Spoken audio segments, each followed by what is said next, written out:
یہ اصل میں ایک اور پہلو ہے، مثبت پہلو ہے. یہ میں تھوڑا سا بیان کر دوں. قومی شاعر جو ہوتے ہیں وہ قوم کی زبان شمار ہوتے ہیں، قومی احساسات کو وہ اپنی زبان میں ادا کرتے ہیں. لسان العصر علامہ اقبال سے پہلے ہمارا قومی شاعر حالی. حالی کے ہاں آپ کو سوائے مرثیے کے کچھ نہیں ملے گا. پستی کا کوئی حد سے گزر نہ دیکھے، اسلام کا گر کر نہ ابھر نہ دیکھے، مانے نہ کبھی کہ مد ہے ہر جزر کے بعد، دریا کا ہمارے جو اتر نہ دیکھے. اور آخر میں مسدس کی جو کہا ہے، اے خاصہ خاصان رسول وقت دعا ہے، امت میں تیری آ کے عجب وقت پڑا ہے، وہ دین جو بڑی شان سے نکلا تھا وطن سے، پردیس میں آج غریب الغربا. اقبال کے ہاں آپ کو نظر آئے گا مرثیہ بھی ہے اور آئندہ کے لیے ایک امید کا پیغام ہے. حالی کے ہاں کسی امید کا کوئی پیغام نہیں، لیکن حالات بدل رہے تھے. اقبال کے ہاں مرثیہ بھی ہے، روئے اندھی کھول کر دیدہ خونا بابان، وہ نظر آتا ہے تہذیب حجازی کا بازار. انگلستان جاتے آتے جزیرہ سکلیا کے قریب سے گزرے، سسلی سکلیا، تب یہ خون کے آنسو رویا ہے وہ اللہ کا بندہ. رولے اب دل کھول کر ہے دیدہ خون آبا، وہ نظر آتا ہے تہذیب حجازی کا مزار. تھا یہاں ہنگامہ ان سیرا نشینوں کا کبھی، بہر بازی گاہ تھا جن کے سفینوں کا کبھی. وہ تصویریں جو تھی ان کی، وہ جو افسانے تھی، غلغلوں سے جن کے لذت گیر اب تک گوش ہے، کیا وہ تکبیر اب ہمیشہ کے لیے خاموش ہے؟ یہ مرثیہ بھی ہے، بہت بڑا مرثیہ ہے، لیکن ساتھ ہی امید. ایک زمانہ آئے گا شب گروزہ ہوگی آخر جلوہ خورشید سے، یہ چمن معمور ہوگا نغمہ توحید سے. اور آنکھ جو کچھ دیکھتی ہے لب پہ آ سکتا نہیں، محو حیرت ہوں کہ دنیا کیا سے کیا ہو جائے. اسلام کا غلبہ ہو. یہ واقعہ ہے کہ یہ جو ایک پازیٹو ایک ہے، جیسے کہ بجلی کا کرنٹ ہے، دو تار ہوتے ہیں، پازیٹو نیگیٹو. ایک طرف سے بجلی آ رہی ہے دوسری سے جا رہی ہے، تبھی تو بجلی کا کرنٹ جو ہے رواں دواں ہے. اسی طریقے سے تحریک پاکستان کا نیگیٹو کرنٹ ہندو کا خوف، وہ ہے جو اس آیت میں ہے. تخافون یتخطفکم الناس، خوف. لیکن اس کا پازیٹو کرنٹ جو ہے احیاء اسلام، کتاب ملت بیضا کی پھر شیرازہ بندی. یہ دونوں سے مل کر تہذیب نے پھر شکل جو اختیار کی، یہ کہ پاکستان کا مطلب کیا؟ لا الہ الا اللہ. پاکستان کا مطلب کیا؟ لا الہ الا اللہ. یہ تھا جس کے نتیجے میں سن 46 کے الیکشن میں فیصلہ کن فتح پورے ہندوستان کی ملت اسلامیہ کی واحد نمائندہ جماعت ہونے کی حیثیت مسلم لیگ کو حاصل ہوئی، تب پاکستان وجود میں آیا. تو یہ دوسرا پہلو بھی میں نے چاہا کہ آپ کے سامنے رکھ دوں. اب کیا ہوا؟ 53 برس گزر چکے. 25 برس گزرنے پر اللہ نے ایک عظیم عذاب کا کوڑا ہماری پیٹھ پر مارا. اس کا ذکر میں بعد میں کروں گا، کہ تشخیص بعد میں کروں گا. لیکن یہاں بھی قرآن مجید کی ایک آیت نوٹ کر لیجئے، سورہ سجدہ میں، جو حضور کو اتنی محبوب تھی. جمعے کے دن فجر کی نماز میں، فجر کی پہلی رکعت میں سورہ سجدہ آپ پڑھتے تھے. اسی میں یہ آیت بھی ہے وَلَنُذِيقَنَّهُم مِّنَ الْعَذَابِ الْأَدْنَىٰ دُونَ الْعَذَابِ الْأَكْبَرِ لَعَلَّهُمْ يَرْجِعُونَ. ہمارا یہ قاعدہ ہے کہ کسی بھی قوم کو آخری عذاب ہلاکت، جیسے قوم نوح ہلاک کر دی گئی، غرق کر دی گئی، قوم ہود ہلاک کر دی گئی، قوم صالح ہلاک کر دی گئی، لوط کو جن بستیوں کی طرف بھیجا گیا تھا برباد کر دی گئی. ایسے ہوگا جیسے تھے ہی نہیں، کأن لم یغنوا فیہا، ایسے کہ جیسے کبھی یہاں تھے ہی نہیں. لا یرا الا مساکنہم، ہم ان کے مسکن نظر آ رہے ہیں، محل نظر آ رہے ہیں، ان میں بسنے والے نظر نہیں آئے، کہاں سے؟ لیکن اس آخری عذاب سے پہلے ہم چھوٹے چھوٹے عذاب بھیجتے ہیں تاکہ شاید ہوش میں آ جائیں، جاگ جائیں. کہیں قحط آ گیا، کہیں کوئی اور مصیبت آ گئی، تاکہ یہ عیش کی وجہ سے جو ہم سے بالکل ہی غافل ہو گئے ہیں، کہ اس انٹا غفیل ہونے کی پوزیشن سے ذرا نکلیں. وَلَنُذِيقَنَّهُم مِّنَ الْعَذَابِ الْأَدْنَىٰ، چھوٹا عذاب، دون العذاب الْأَكْبَرِ، بڑے عذاب سے پہلے لعلہم یرجعون، شاید کہ یہ لوٹ آئے. وہ عذاب ادنا ہم پر 1971 میں آیا. اپنی جگہ بہت بڑا عذاب تھا.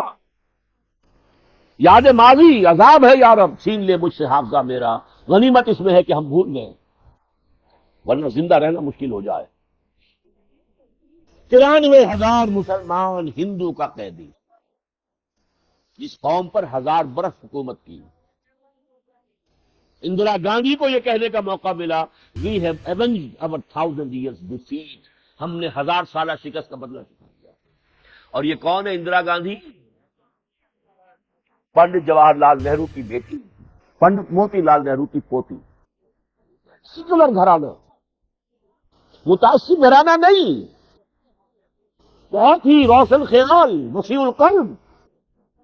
جب اس گھرانے کی ایک بیٹی یہ کہہ رہی ہے کہ ہم نے 1000 سالہ شکست کا بدلہ چکا لیا، تو جو کچھ اوروں کے دل میں تھا، وہ ساورکر ہو یا مکرجی ہو، یا یہ کہ جو پٹیل کے دل کے اندر جو آگ لگی ہوئی تھی، اس کا اپنا قیاس کن سے گلستان من بہار مرا. بہرحال وہ بہت بڑا عذاب تھا، لیکن اس اعتبار سے چھوٹا تھا. مغربی پاکستان جو کا تو انٹیکٹ رہ گیا.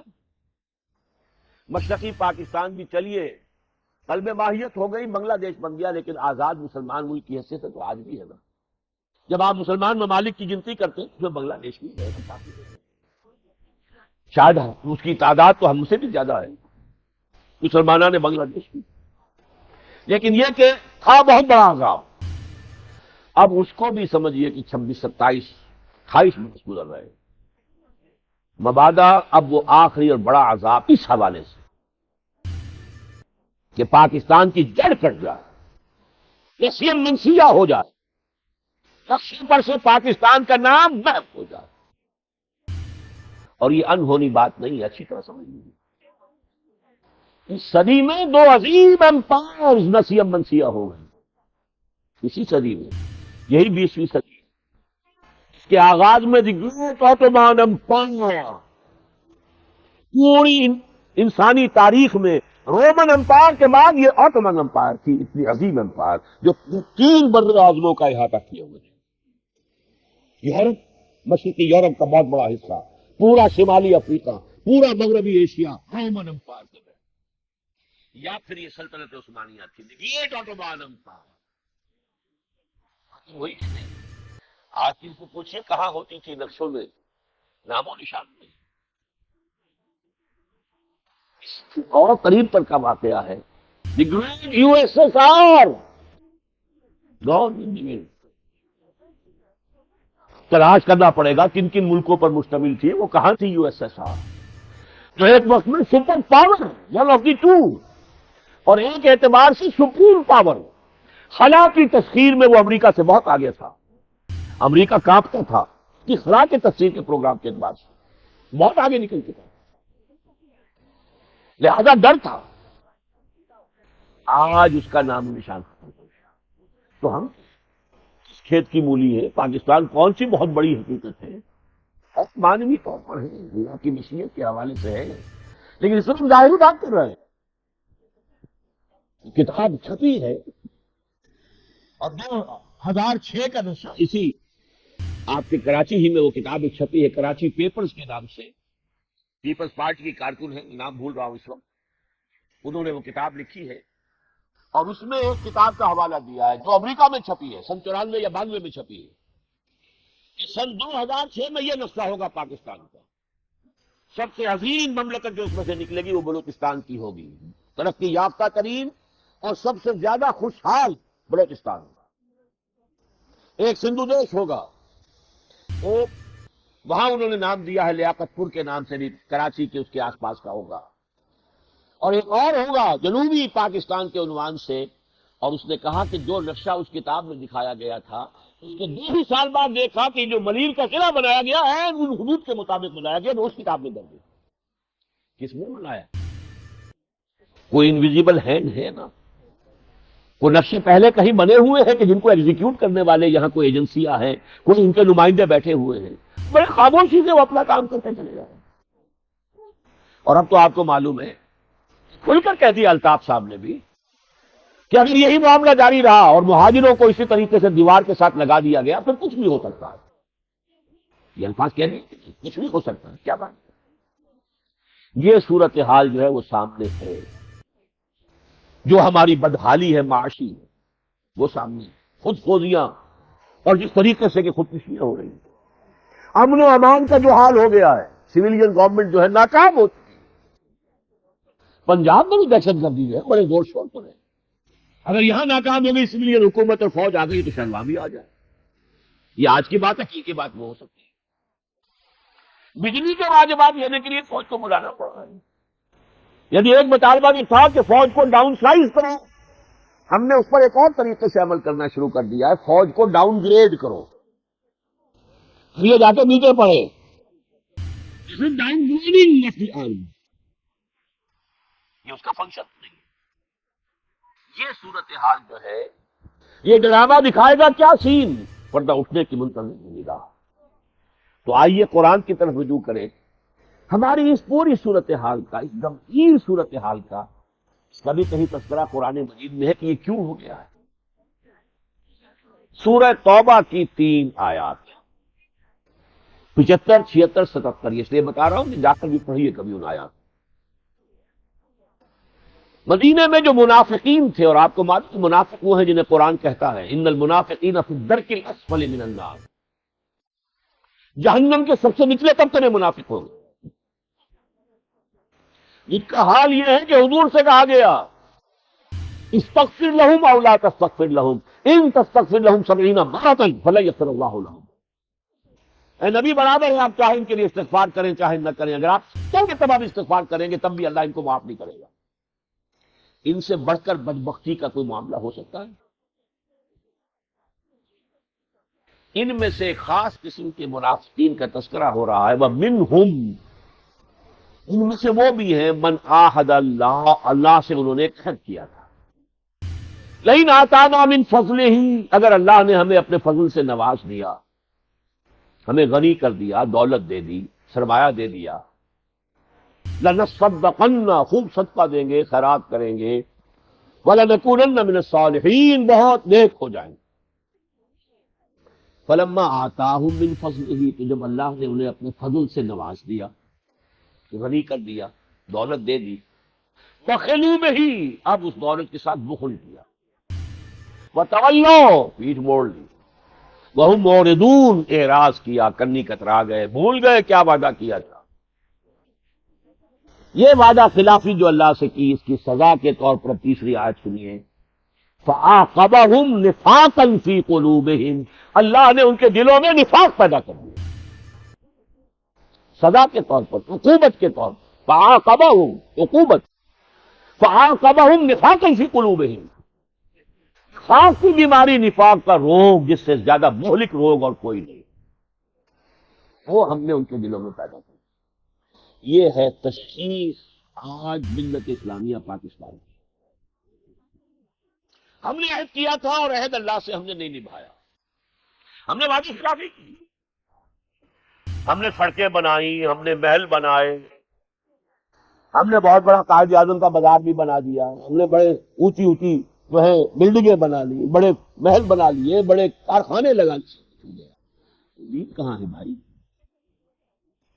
تمہاری تو ساری معیشت سود پر چل رہی ہے. وہی جاگیرداری تو کی تو قائم ہے.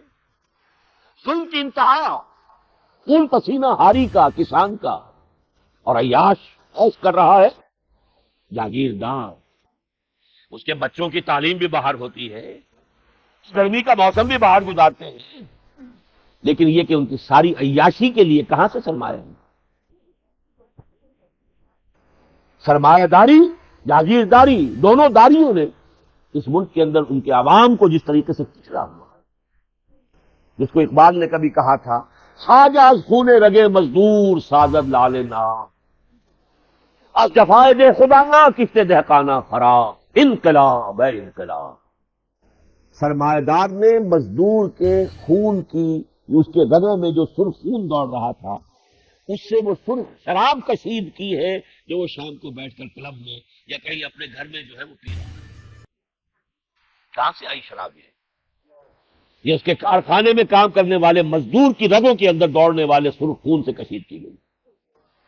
خواجہ از خون رگے مزدور سازد لال نام، اب جفائے دہ خدایاں اور جاگیرداروں اور زمینداروں کے جفا، جور اور ظلم کی وجہ سے اس سے دہقانہ خراب، دہقان کی کھیتی خراب ہے، دہقان کو اس سے روزی نہیں مل رہی. جس کھیت سے دہقان کو میسر نہ ہو روزی، اس کھیت کے ہر خوشہ گندم کو جلا دو. انقلاب ہے انقلاب.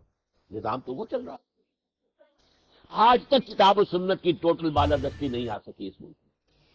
دھوکہ دینے کے لیے قرارداد مقاصد بھی آ گئی، دھوکہ دینے کے لیے دفعہ 227 بھی آ گئی، خالص دھوکے کے لیے شریعت کون میں قائم کر دی گئی. صرف دھوکہ، بلا نفاق اور کچھ بھی نہیں. یہ جو نفاق ہم میں پیدا ہوا ہے، اس کے 3 پہلو میں یہاں آپ کے سامنے رکھنا چاہتا ہوں. علمی اعتبار سے، نظری اعتبار سے سب سے بڑا نفاق ہمارے دستور میں ہے. پورا اسلام منافق بھی تو پورا مسلمان ہے. اذا جاءك المنافقون قالوا نشهد انك لرسول الله والله يعلم انك لرسوله والله يشهد ان المنافقين لكاذبون. اے نبی، جب یہ منافق آپ کے پاس آتے ہیں کہتے ہیں ہم گواہ ہیں کہ آپ اللہ کے رسول ہیں، اور اللہ سے بڑھ کر کس کو معلوم ہوگا کہ آپ اللہ کے رسول ہیں، لیکن اللہ گواہی دیتا ہے یہ جھوٹ بول رہے ہیں. ان کے دل میں یہ بات، اللہ کی حاکمیت، قرارداد مقاصد، لیکن اس حاکمیت کا جو ظہور ہونا چاہیے کتاب و سنت کی ٹوٹل بالادستی، وہ کہیں نہیں. ورنہ اسلام تو پورا ہے، قرارداد مقاصد بھی پورا ہے. 227 دفعہ یہاں کتاب و سنت کے خلاف کوئی قانون سازی نہیں کی جا سکتی، اور جو موجودہ قوانین ہیں ان میں سے جو بھی کتاب و سنت کے منافی ہیں وہ تبدیل کر دیے جائیں گے. لیکن نیچے کیا لکھ دیا؟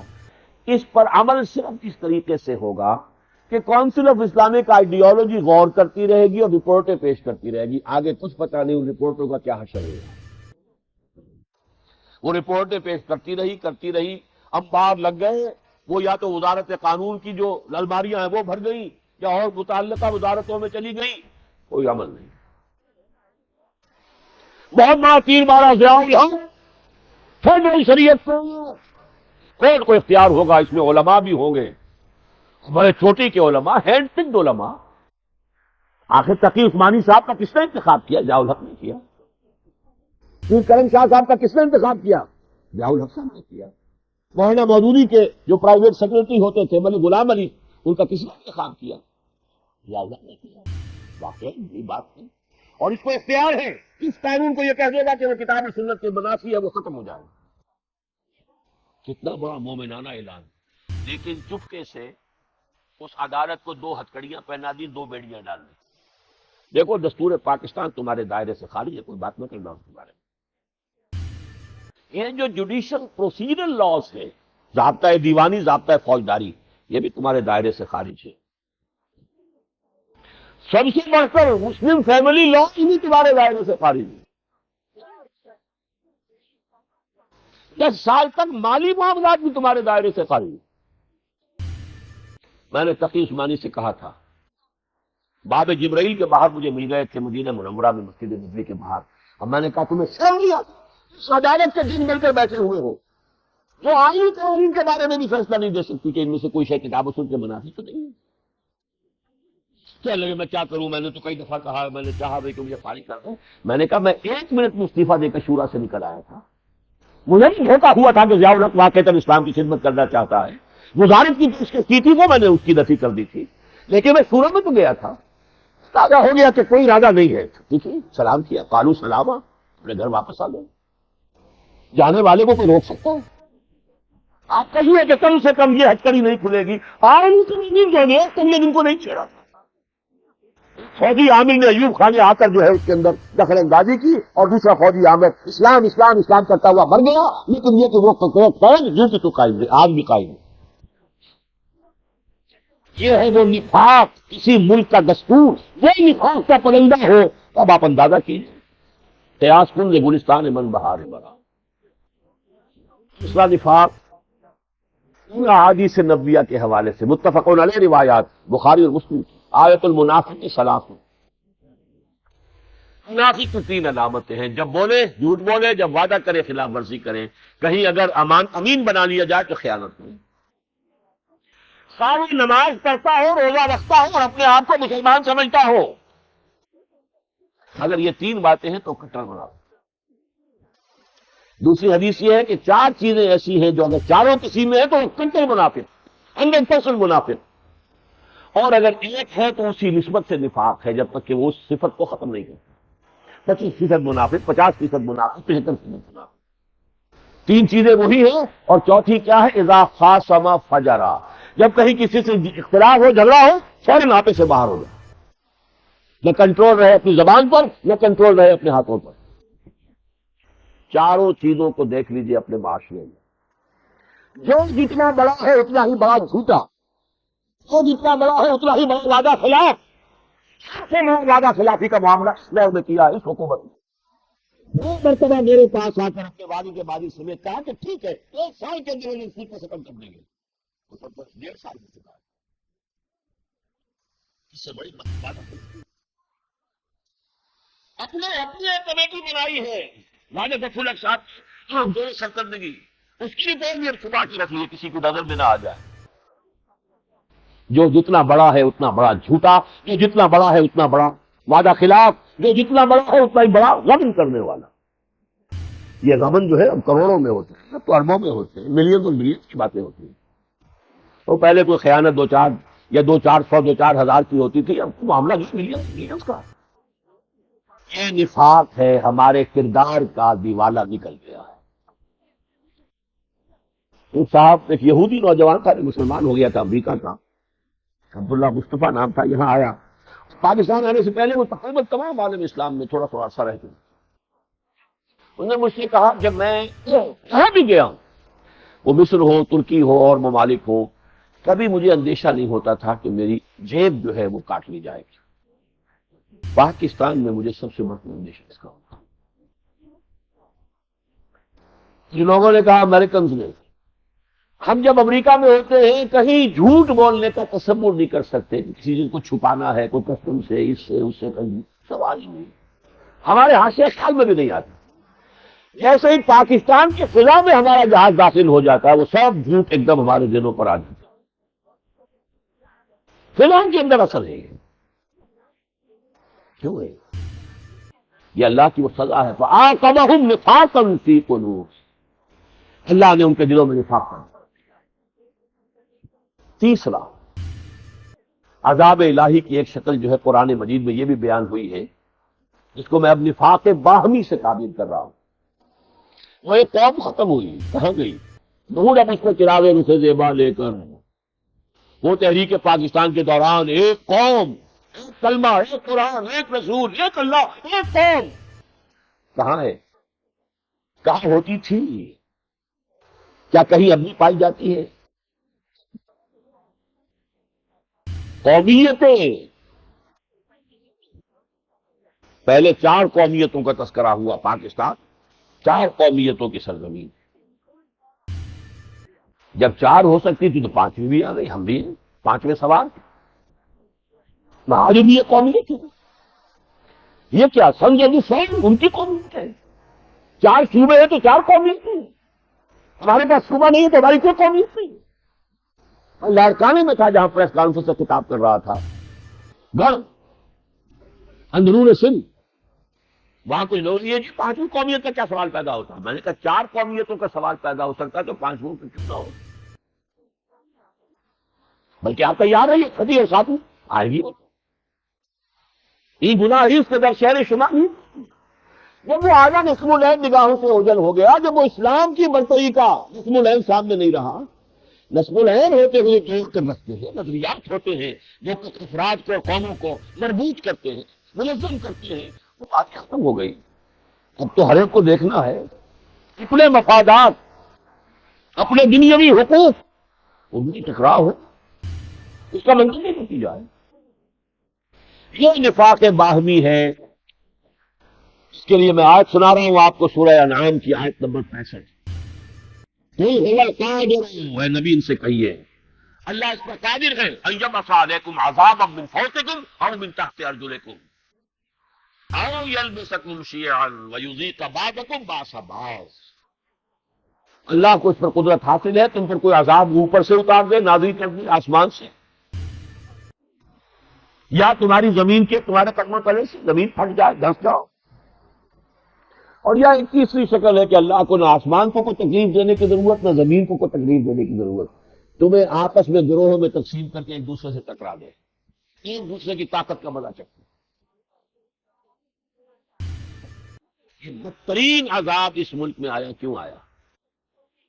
کبھی اردو اسپیکنگ اور پٹھانوں کی جنگ ہوئی اسی کراچی میں.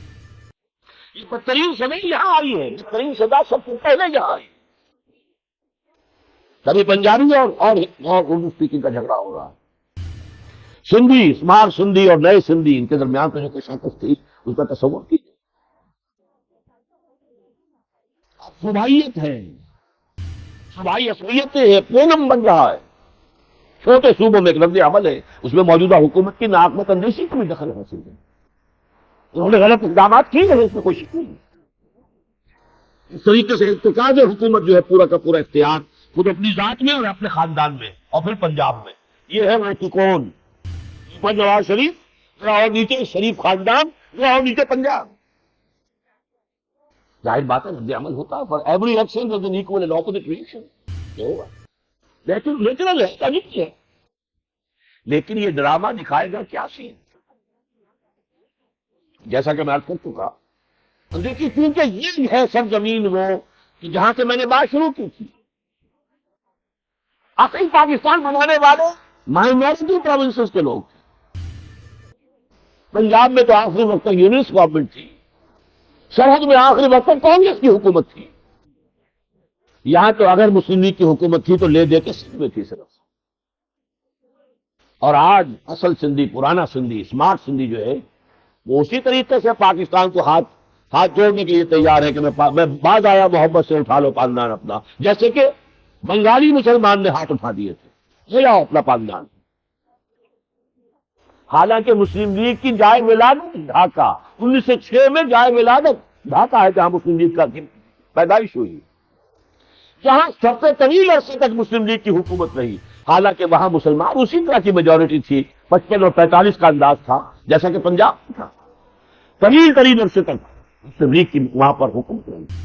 وہی ہے کہ جنہوں نے پاکستان کا نام بھی اپنی پیشانی سے اٹھا کر خلیج بنگال میں ڈال دیا.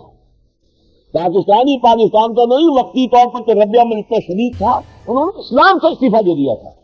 کیونکہ کمال حسین جو پہلا وزیر خارجہ بنا بنگلہ دیش کا، اس نے یہ کہا تھا although we have the biggest population of Muslims in the world in Bangladesh, but we won't like Bangladesh to be called a Muslim country.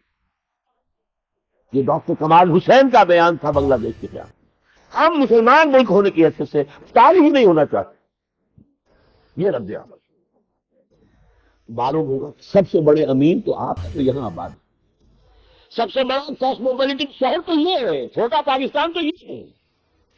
اتنی بڑی تعداد یہاں پشتونوں کی ہے، اندرون سندھ کے لوگ بھی موجود ہیں. پورے ہندوستان سے یو پی ہو، سی پی ہو، بہار ہو اور مدراس ہو، بامبے ہو، گجرات ہو، کہاں سے مسلمان یہاں نہیں آیا. یہ سب سے بڑی ذمہ داری تو اسی کی تھی. یہی عروج البلاد میں تو تھا. اور اسی پر سب سے بڑی پھر جو اللہ تعالیٰ کی طرف سے جو آئی ہے عذاب کی لہر، وہ سب سے بڑی اسی پر آئی ہے. یہاں کا امن و امان، یہاں کیا کچھ ہوا ہے، کاروبار جس طریقے سے بیٹھے ہیں، اس طرح زندگی اجیرن ہوئی ہے، یہ چھوٹی سی جھلک ہے جو اللہ تعالیٰ نے دکھا دی.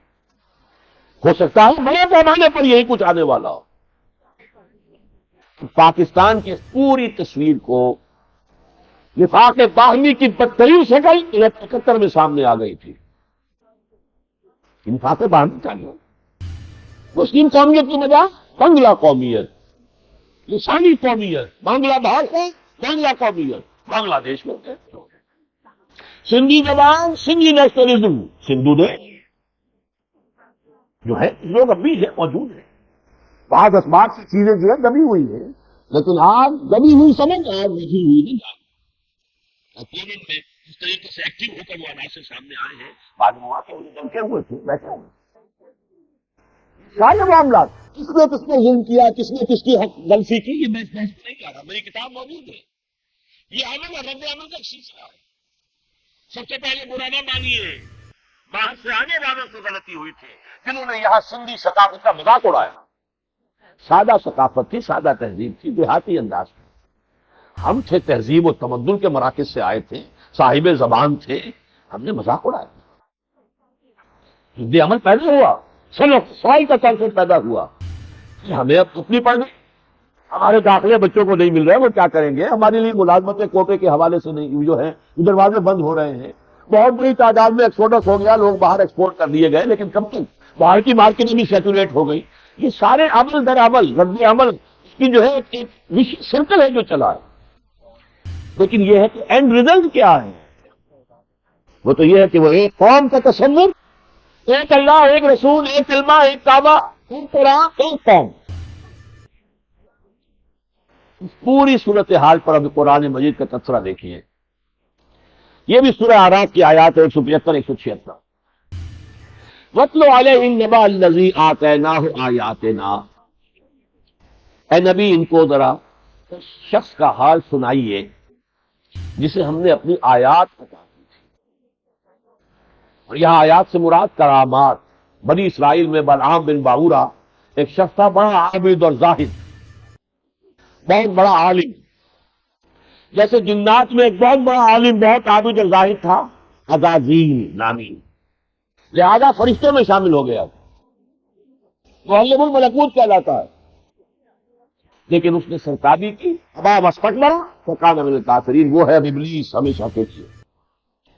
ایک چھوٹا سا نمونہ تھا بنی اسرائیل میں بلعام بن باورا، بہت عابد زاہد عالم، صاحب کرامات بزرگ۔ فانسلخ منہا، وہ اس کو چھوڑ کر بھاگا، اس مقام بلند کو چھوڑ کر، اور دنیاوی لذتوں کی طرف توجہ کر دی۔ فَأَتْبَعَهُ الشَّيْطَانُ، تو اب شیطان اس کے پیچھے لگ گیا۔ بڑی اہم بات ہے، شیطان ابتداءً آپ کو غلط راستے پہ نہیں ڈال سکتا۔ آپ جب غلط راستے پر پڑ جاتے ہیں پھر وہ آپ کے پیچھے لگ جاتے، پھر وہ آپ کو انتہا تک پہنچا کر دم لیتا۔ پنجاب میں کولیکشن الفاظ میں کہتے ہیں کہ دنیا کو گھر تک پہنچا دیا جائے، لیکن ابتدا میں نہیں۔ شیطان کو یہ اختیار ہے، ان عبادی لیس لک علیہم سلطان۔ دیکھو ابلیس، تمہیں میرے بندوں پر اختیار کوئی حاصل نہیں ہوتا، ورغلاؤ دکھاؤ، سب باز دکھاؤ، جو کچھ چاہو کرو، اختیار نہیں تمہارا، اختیار اس کا اپنا ہے۔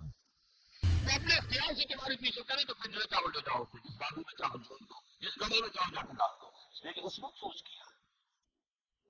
یہاں بھی یہ ہے کہ وہ خود ان کرامات کو چھوڑ کر بھاگا۔ فَأَتْبَعَهُ الشَّيْطَانُ فَكَانَ مِنَ الْغَاوِينَ، تو شیطان نے اس کے پیچھے لیا اور پھر اسے انتہائی گمراہ لوگوں میں کر کے چھوڑا۔ وَلَوْ شِئْنَا لَرَفَعْنَاهُ بِهَا، ہم چاہتے تو اسے اور ان آیات سے اور بلندی عطا کرتے، اور مقام عظمت اسے عطا فرماتے، وَلَكِنَّهُ أَخْلَدَ إِلَى الْأَرْضِ، وہ تو زمین کی طرف دھستا چلا گیا۔ اس میں جو عزیز نوید احمد آپ کو بتا رہے تھے، یہ چھوٹی آیات تو نہیں تھی، یہ رمضان مبارک تو پاکستان کا ہی ہوا، 27ویں شروع کا ہی ہوا، چھوٹی آیت نہیں تھی۔ عام مادہ پرست انسان کے نزدیک ان کی کوئی حیثیت نہیں ہوگی۔ یہ رات جس کے بارے میں، یہ سورۃ القدر میں تو صرف قرآن کے بارے میں فرمایا ہے، اِنَّا أَنزَلْنَاهُ فِي لَيْلَةِ الْقَدْرِ، لیکن وہ لوگ فرمایا کہ اِنَّا أَنزَلْنَاهُ فِي لَيْلَةٍ مُبَارَكَةٍ، یہی رات جس میں کہ قرآن بھی نازل کیا گیا، مبارک رات، فِيهَا يُفْرَقُ كُلُّ أَمْرٍ حَكِيمٍ، اس شب میں ہر جو فیصلہ ہوتا پختہ وہ ایشو کر دیا جاتا ہے۔ اللہ کے فیصلے ان کی تنفیذ کے لیے فرشتوں کو دے دیے جاتے ہیں، فِيهَا يُفْرَقُ، ایشو ہو جاتے ہیں آرڈرز، كُلُّ أَمْرٍ حَكِيمٍ۔ پاکستان کا قیام بھی اس شب میں ہوا ہے، یہ اس کی نشانیاں ہیں۔ جبکہ تم جو سمجھدار ہو گئے 10 برس کے لیے آزاد پاکستان سے، پھر بھی پاکستان تمہیں دیا یہ عظیم آیات، کیسے کیسے خوشحالی تمہیں دی، کیسے کیسے تمہیں نوازا اور تمہیں بچایا۔ سن 65 کو یاد کرو کہ B B C television پر دکھایا جا چکا فال آف لاہور، اتنا سننی، اتنا قطعی، اتنا یقینی تھا کہ ٹیلی ویژن پہ شو کیا جا رہا ہے فال آف لاہور۔ کس نے بچایا؟ اور صرف اس بات پر کہ ہندوستان کی فوجیں بڑھتی آ رہی ہیں، انہیں کوئی ریزسٹنس نہیں مل رہی، اسی سے خوف طاری ہو گیا، معلوم ہوتا ہے کہ چال ہے بہت بڑی، ہمیں کہیں گھیرے میں لیا جا رہا ہے۔ قرآن مجید میں یہ الفاظ آئے ہیں، سَأُلْقِي فِي قُلُوبِهِمُ الرُّعْبَ، میں ان کے دلوں میں رعب ڈال دوں گا۔ تو روک پڑا ہے، کھڑے کے کھڑے رہیں، اور وقت مل گیا پھر پاکستانی افواج کو کہ انہوں نے آ کے رفتہ ہو، ورنہ گیا تھا۔ فال آف لاہور کے بعد 65 کی بات ہے، یہ لاہور کی جو حیثیت اس وقت تھی اس کا اندازہ کی. یہ ساری صورتحال، یہ آیات وَلَوْ شِئْنَا لَرَفَعْنَاهُ بِهَا، اور ہم اسے مقام دیتے ہیں. واقعتاً یہ اسلام کا گہوارہ بنا ہوتا، پوری عالم انسانیت کے لیے لائٹ ہاؤس بن چکا ہوتا، پوری دنیا کے لیے روشنی کا مینار بن چکا ہوتا. وَلَٰكِنَّهُ أَخْلَدَ إِلَى الْأَرْضِ، وہ تو زمین ہی کی طرف دھستا چلا گیا. بلعام بن باورا بھی زمینی لذتوں کے اندر مبتلا ہو کر اپنے اس تمام مقام کو کھو بیٹھا، اور ہم بھی سن آف دی سوائل بن کر زمین کی طرف زمینی رشتوں کے حوالے سے اپنی آئیڈینٹیفیکیشن. آج وہ پاکستان کا کانسیپٹ اور وہ نظریہ پاکستان جس کا کبھی غلغلہ ہوتا تھا وہ پادر ہوا ہو گیا. آخر میں فرمایا ذالک مثل القوم الذین کذبوا بآیاتنا، یہ مثال ہے اس قوم کی جس نے ہماری آیات کو جھٹلایا. ایک آدمی کی بات نہ سمجھنا، اس آدمی کی خبر کے پردے میں تمہیں قوم کی حالت بتائی جا رہی ہے. یہی حال ہونے والا ہے قوم کا. ذالک مثل القوم الذین کذبوا بآیاتنا فاقصص القصص لعلہم یتفکرون. اے نبی آپ یہ حالات بتاتے رہیے، سناتے رہیے، شاید کہ یہ غور سوچ بچار کرے. فیہ ذکرکم، تمہاری یہ داستان قرآن مجید میں لکھی ہوئی. اب آئیے تیسرا جو سوال تھا جس کے لیے ہمیں قرآن کی طرف رجوع کرنا ہے آج، کوئی علاج بھی ہے کہ نہیں؟ قرآن نے کوئی علاج بھی بتایا ہے یا نہیں؟ قرآن مجید نے جو علاج بتایا ہے ایک لفظ میں وہ ہے توبہ. رجوع کرو کوئی تو یا ایھا الذین آمنوا توبوا الی اللہ توبۃ نصوحا، اہل ایمان تم تو رجوع کرو اللہ کی جناب میں خلوص کے ساتھ. اور یہ توبہ وہ شے ہے جو اگر قبول ہو جائے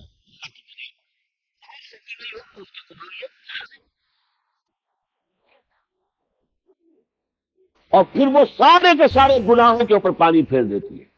التائب من الذنب کمن لا ذنب لہ، گناہ سے توبہ کرنے والا ایسے ہے جیسے اس نے کبھی گناہ کیا ہی نہیں. یہاں تک فرمایا اللہ کو اپنے کسی بندے کی توبہ سے جتنی خوشی ہوتی ہے اس کا تم اندازہ کرو کہ اگر کوئی شخص نقودت صحرا میں سفر کر رہا تھا، ایک ہی اونٹ ہے، اکیلا ہے، تنہا ہے، اسی اونٹ پر اس کا پانی بھی ہے، چھاگل بھی لٹکی ہوئی ہے، کھانا بھی ہے. تھوڑی دیر کے لیے کہیں وہ کسی درخت کے سائے میں ٹھہرا، اونٹ وہ ساتھ ہی کھڑا تھا، اس کی آنکھ لگ گئی، دیکھا تو اب اونٹ غائب. نقودت صحرا، پانی بھی اسی پر، راشن بھی اسی پر. دوڑ بھاگ کر دائیں بائیں شمال جنوب دیکھ لیا، کہیں نام و نشان اونٹ کا نہیں. تو وہ بیٹھ گیا اسی درخت کے نیچے، اب موت کے انتظار میں. اس میں بھی کہیں اچانک ذرا سی کوئی اونگ آئی ہوگی، دیکھا آنکھ کھڑی، اونٹ تو کھڑا ہے. تو پھر اس نے کہنا تو یہ چاہتا تھا اللہ میں تیرا بندہ ہوں، تو میرا رب ہے، لیکن وہ جو خوشی کا غلبہ ہوا فرقے میں صدق میں کہہ بیٹھا اللہم انت عبدی وانا ربک، اے پروردگار میں تیرا رب ہوں، تو میرا بندہ ہے. اتنی لڑکھڑا گئی زبان سے یہ الفاظ کہہ بیٹھا. تو جان لو کہ اللہ کو اپنی کسی گناہ گار بندے کی توبہ سے اس سے زیادہ خوشی ہوتی ہے.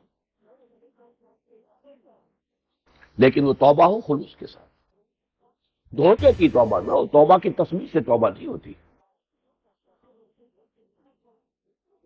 بلکہ الا الذین تابوا وآمنوا، الا من تاب وآمن وعمل عملا صالحا فاولئک یبدل اللہ سیئاتہم حسنات. جو توبہ کرے، اپنے ایمان کی تجدید کرے، اپنی عمل صالح کرے، وہ ہے توبہ کرنے والا.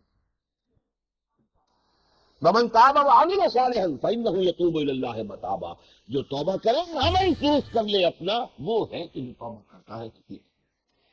یہ توبہ جو عمل کو بدل دے، زندگی کے رخ کو تبدیل کر دے، وہ توبہ کرنے سے ہمارے حالات درست ہو سکتے ہیں. اب اس توبہ کے بارے میں عرض کروں گا.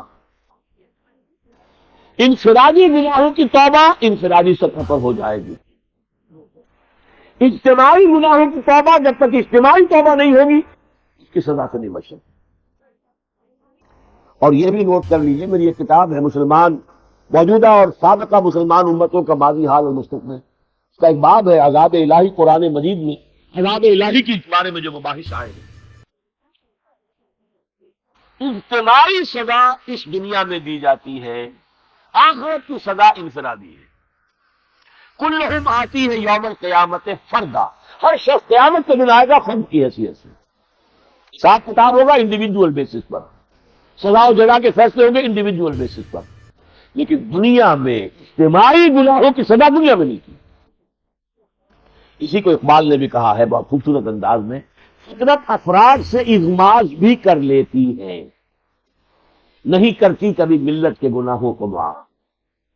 اس لیے کہ افراد تو آئیں گے نا ابھی ہمارے پاس، ان کا جو کچھ کیا دھرا ہے اس کا بدلہ ہم چکا دیں گے انہیں وہاں، اور قوم تو یہی کے لیے تھی نا، وہاں تو افراد ہوں گے سب نفسی نفسی، وہاں تو حال یہ ہوگا زبد المجرم و یفتری من عذاب یومئذ ببنیہ وصاحبتہ واخیہ وفصیلتہ التی تؤویہ ومن فی الارض جمیعا ثم ینجیہ۔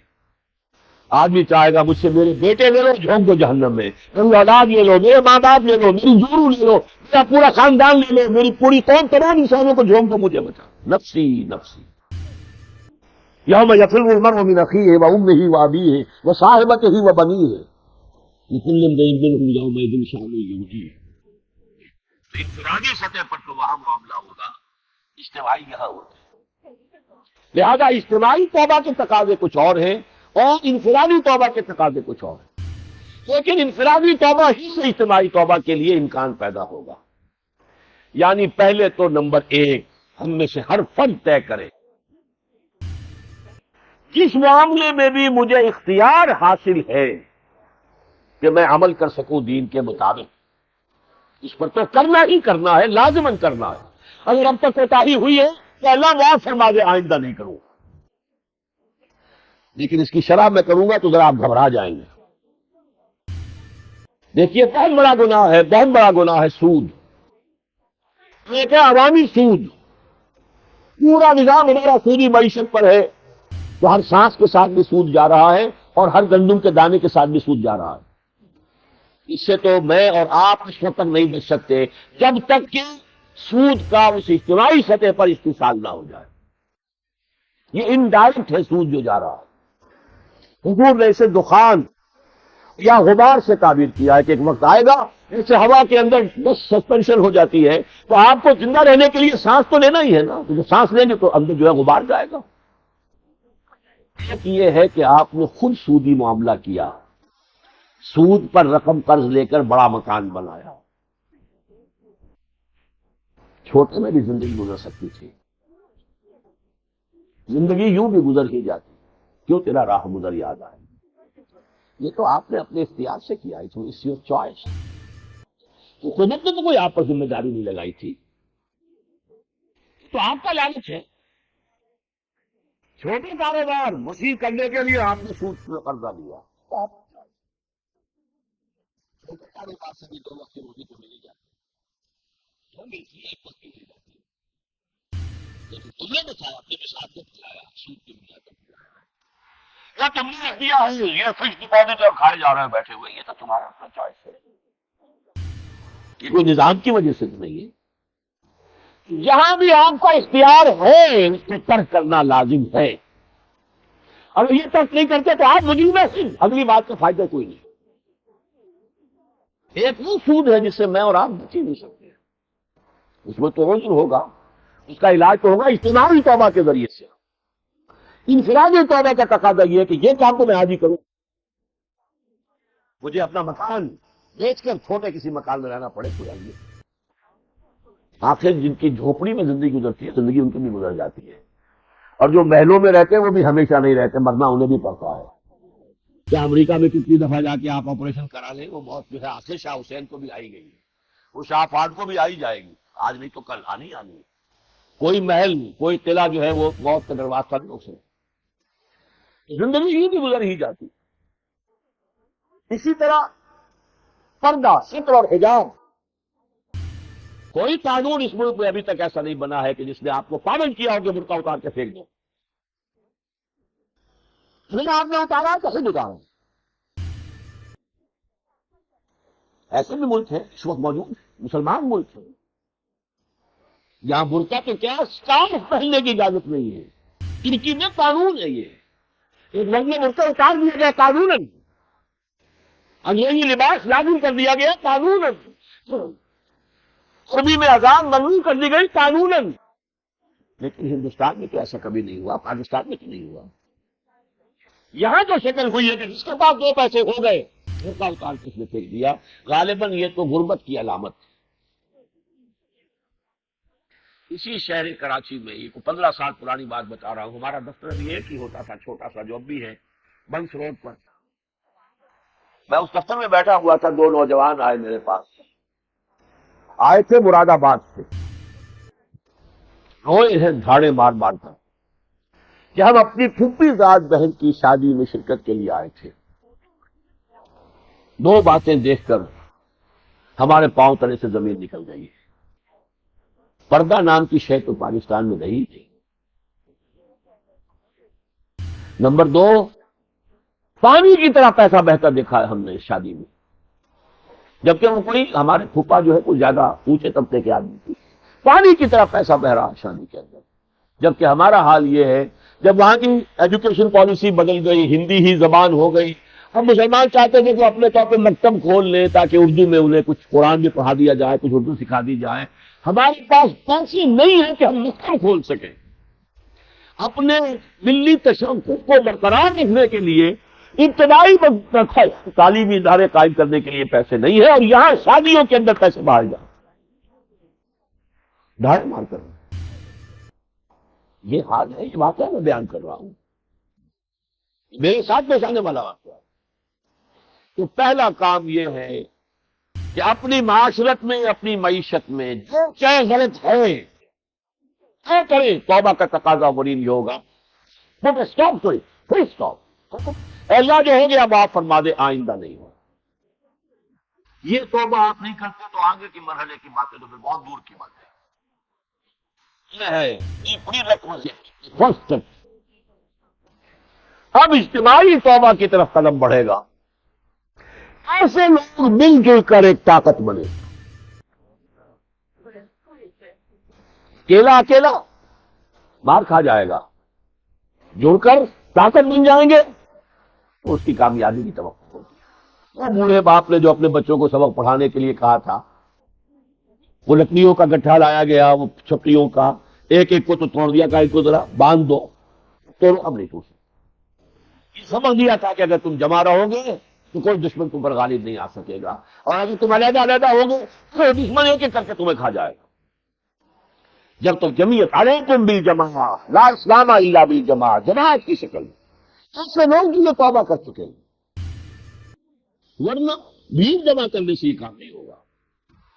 انفرادی توبہ کر چکے ہو وہ جمع ہو، وہ منظم ہو، وہ مل کر ایک طاقت بنے، وہ نظام باطل کے خلاف جہاد کرے. دیکھیے لفظ قتال میں نے استعمال نہیں کیا، جہاد مکے میں بھی ہو رہا تھا. سورہ عنکبوت میں آپ نے پڑھا ہے والذین جاہدوا فینا لنہدینہم سبلنا. مکے میں کون سا جہاد تھا؟ تلوار سے نہیں تھا. جہاد بالقرآن سورہ فرقان میں آیا ہے، فلا تطع الکافرین وجاہدہم بہ جہادا کبیرا. قرآن کے ذریعے سے جہاد. یہ جو ہے جہاد دعوت کے ذریعے سے، تبلیغ کے ذریعے سے یہی پیغام عام کرے، اس کے لیے وسائل صرف کرے، اس لیے یہ وقت کمائے. اور اس دعوت کو عام کرنے کے لیے پہلے قرآن پڑھیں سمجھیں تاکہ آگے سمجھا سکیں، عربی سیکھیں تاکہ قرآن جو ہے براہ راست آپ خود اس سے متعارف ہو، تفید ہو رہے براہ راست، کوئی بیریئر درمیان میں ترجمے کا بیریئر نہ ہو، رکاوٹ نہ ہو. پھر آپ اس قرآن کو لوگوں تک پہنچائیں، تذکیر کریں قرآن کے ذریعے سے، تبلیغ کریں اس قرآن کی، تاکہ لوگوں کے اندر یہی جذبہ ابھرے، یہی ارادہ پیدا ہو، اسی طرح وہ توبہ کریں. اور اس طریقے سے وہ توبہ کرنے والوں کی التائبون العابدون الحامدون، یہ جو سورہ توبہ کی 2 آیات آئی ہیں، ان اللہ اشتری من المؤمنین انفسهم واموالهم بان لهم الجنہ یقاتلون فی سبیل اللہ فیقتلون ویقتلون وعدا علیہ حقا فی التوراۃ والانجیل والقرآن ومن اوفی بعہدہ من اللہ استبشروا ببیعکم الذی بایعتم بہ وذلک هو الفوز العظیم. التائبون العابدون الحامدون السائحون الراکعون الساجدون الآمرون بالمعروف والناہون عن المنکر والحافظون لحدود اللہ. یہ پورا لایا عمل ہے ہمارے پاس، لیکن آغاز کہاں سے ہوا؟ التائبون. خود رجوع کر چکے ہو، خود اللہ سے معافی مانگ چکے ہو اپنے سابقہ کیے دھرے کی، اور آئندہ کا عہد مسمم کر چکے ہو کہ آئندہ نہیں ہوگا. پھر وہ جڑے، ایک طاقت بنے، باطل کے خلاف جہاد کریں. اس جہاد کا عنوان ہوگا نہیں عن المنکر بالید، کمی کے خلاف جہاد ہے، کسی شخص کے خلاف جہاد نہیں ہے. اس رات کو بدلنے سے ہمارا معاملہ نہیں بدلتا. گاؤں آمد کے خرف کے خراب محمد کے گاؤں رب کیا فرق پڑا؟ بے نظیر چلی گئی، نواز شریف آ گئے، نواز شریف چلے گئے، پھر بے نظیر آ گئی، کیا فرق باقی؟ کچھ نہیں. وہی منافقت، وہی کفر، کھلم کھلنا. من لم يحكم بما انزل الله فاولئك هم الكافرون. اللہ جو تاریخ شریعت کے مطابق فیصلے نہیں کرتے وہی تو کافر ہیں.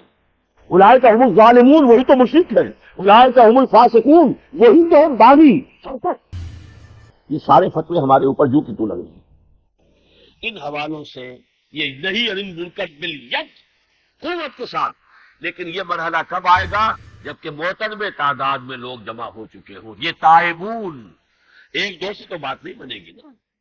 اکیلے تو نبی بھی کچھ نہیں کر سکے جب تک کہ انہیں ایک جماعت نہیں مل گئی.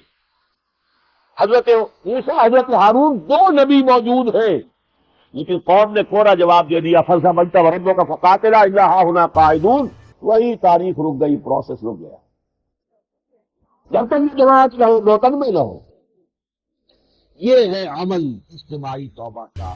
اگر میں تعداد میں لوگ انفرادی توبہ کر کے پھر منظم ہو کر یہاں کے نظام کو بدل دیں، یہ ہوگی اجتماعی توبہ. پھر اللہ کی رحمتیں آئیں گی. چمن کے مالی اگر بنا لے موافق اپنا شعار، اب بھی چمن میں آ سکتی ہے پلٹ کر چمن سے روٹھی بہار.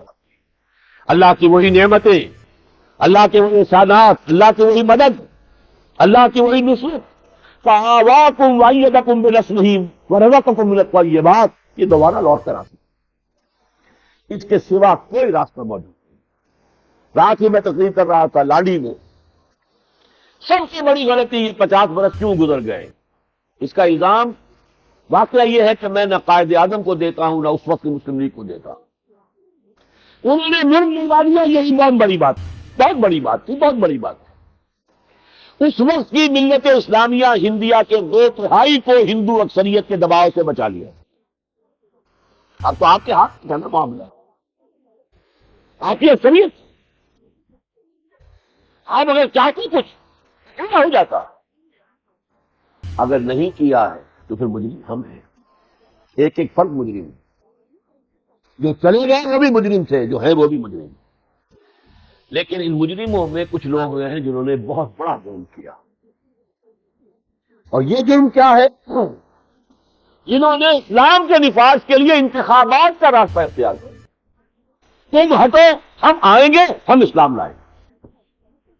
ہمالائن مسٹیک اور ہمالیہ جیسی غلطی. یہ تاریخی حقیقت ذہن میں رکھیے.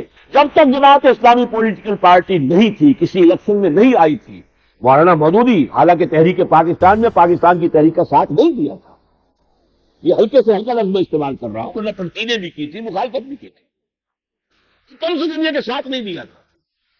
پاکستان میں آنے کے بعد دستور اسلامی کا مطالبہ لے کر کھڑے ہوئے سب نے تائید کی. اس لیے کہ جماعت اسلامی اس وقت تک کوئی حریف اپوزیشن کی حریف پارٹی نہیں تھی. اللہ کے دین کے لیے کام کرنے والے، اللہ کے دین کی دعوت دینے والے. لہٰذا سب نے تائید کی، مسلم لیگیوں نے تائید کی. سب سے بھرپور تائید کرنے والے مولانا شبیر احمد عثمانی رحمۃ اللہ علیہ، جو مسلم لیگی تھے، جماعت اسلامی کے رکن تو نہیں تھے. وہ قرارداد مقاصد پاس ہو گئی، حاکمیت اللہ کے لیے. لیکن اس کے بعد یہ سن 49 کا واقعہ ہے. 50 میں اور اگلا معجزہ ہو گیا. یہ قرارداد مقاصد معجزے سے کم نہیں ہے. 20ویں صدی کا وقت دنیا میں سیکولرزم کا ڈنکا بج رہا ہے، اور یہاں 10 کروڑ عوام کی رکن اسمبلی کہہ رہی ہے کہ ہم کسی حاکمیت کی مدعی نہیں ہے، حاکمیت اللہ کی. اگلے سال اس سے بڑا معجزہ، شیعہ، سنی، دیوبندی، بریلوی، اہل حدیث، آج کی مذہبی قیادت 31 علماء نے 22 نکات دے دیے. یہ ہے اسلامی دستور کے متفق علیہ ہمارے مابین. And frame the constitution on the basis of these 22 points. آج تو خواب نظر آتا ہے کہ کیا واقعی شیعہ سنی جمع ہو سکتے. کیا دیوبندی بریلوی جماعت؟ وہ تو بریلوی جماعت کتنی شاخوں میں پھٹ گئے، دیوبندی پتہ نہیں کتنی شاخوں میں پھٹ گئے، اہل حدیث والے کتنی جماعتوں میں اور جمعیتوں میں پھٹ گئے. یہ میں آپ کو سن 50 کی بات بتا دوں. 31 علماء ٹاپ کے، مفتی شفیع صاحب بھی تھے رحمۃ اللہ علیہ، مولانا اسحاق الفالوی بھی تھے رحمۃ اللہ علیہ، شیعہ میں جعفر مجتہد، بڑے ٹاپ کے مجتہد وہ بھی تھے، حافظ کفایت حسین ان کا ٹاپ کے ذاکر تھے وہ بھی تھے، اہل حدیث ٹاپ کی قیادت تھی، بریلوی ٹاپ کی قیادت تھی.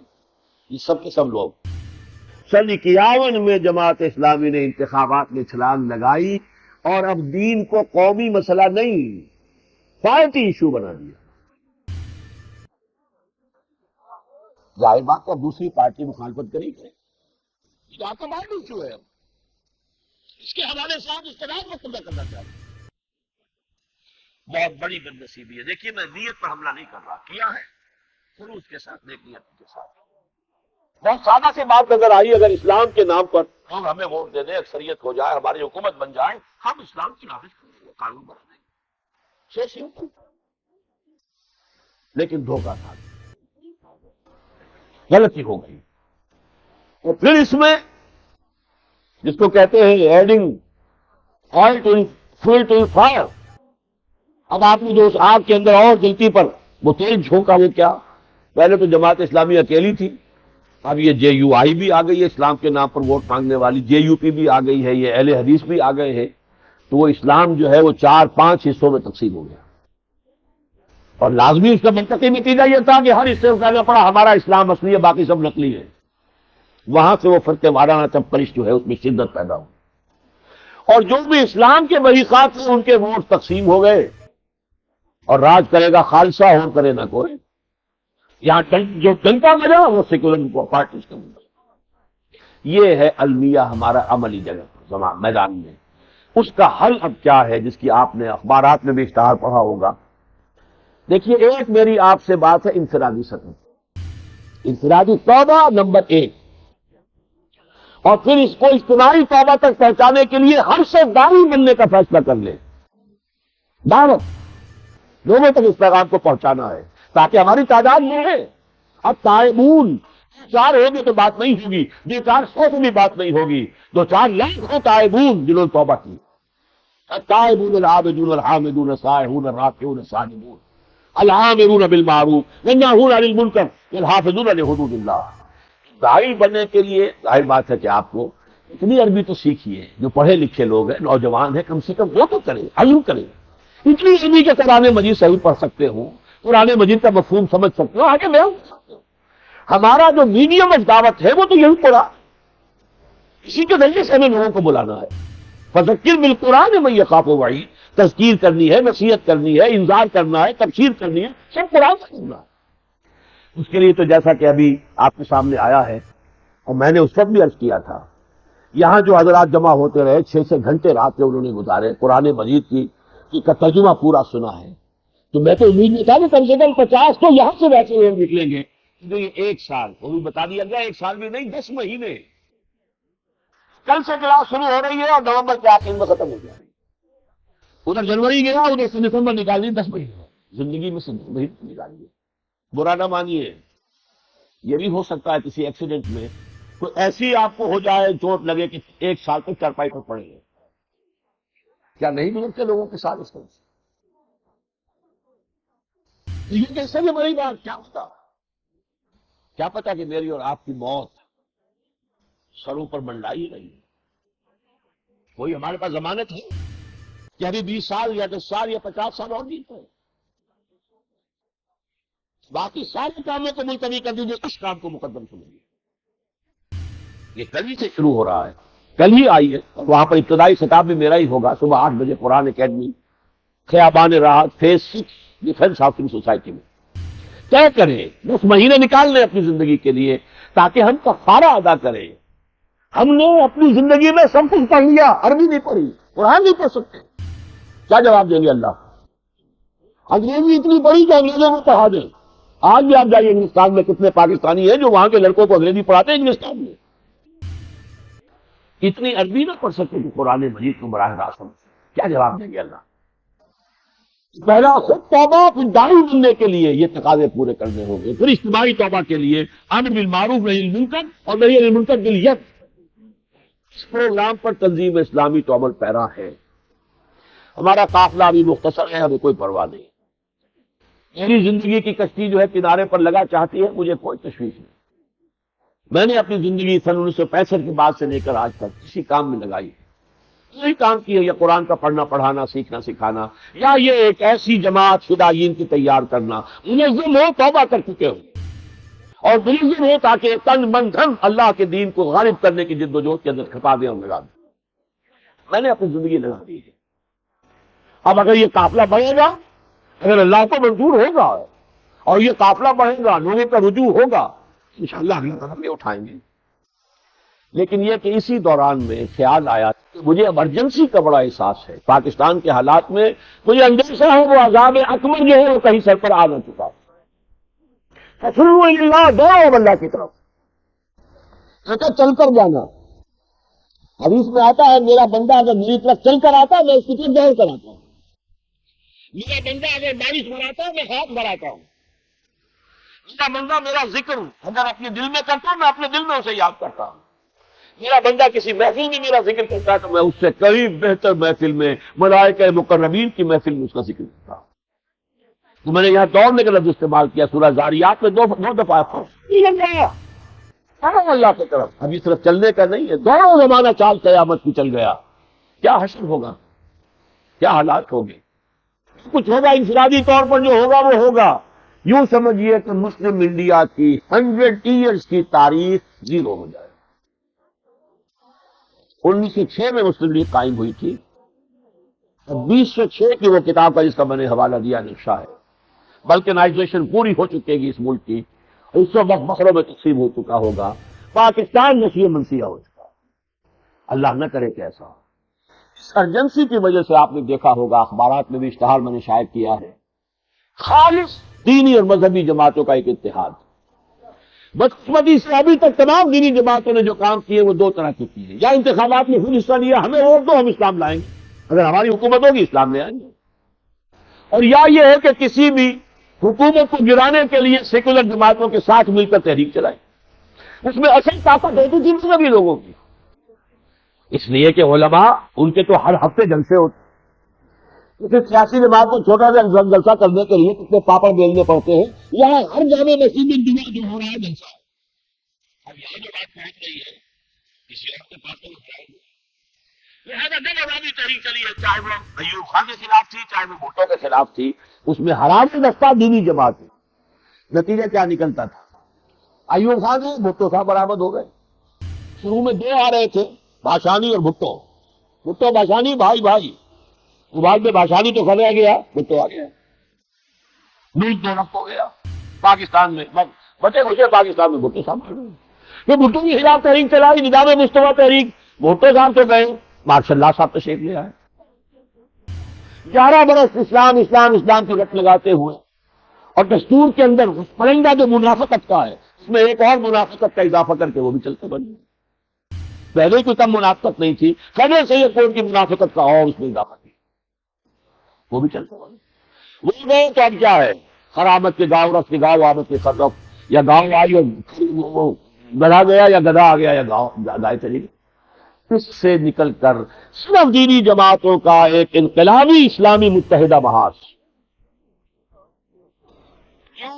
پاور پالیٹکس سے تعلق منقطع کریں، وہ نہیں منکر بالید کے لیے تیاری کرے.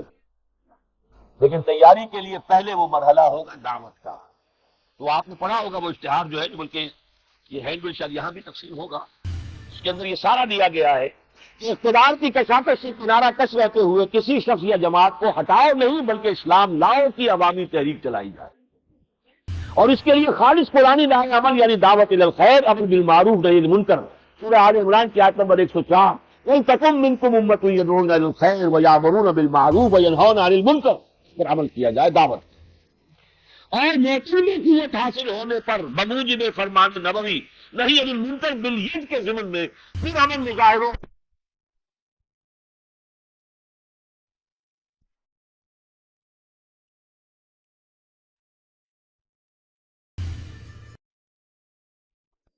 اور موقع قوت حاصل ہونے پر بموجب فرمان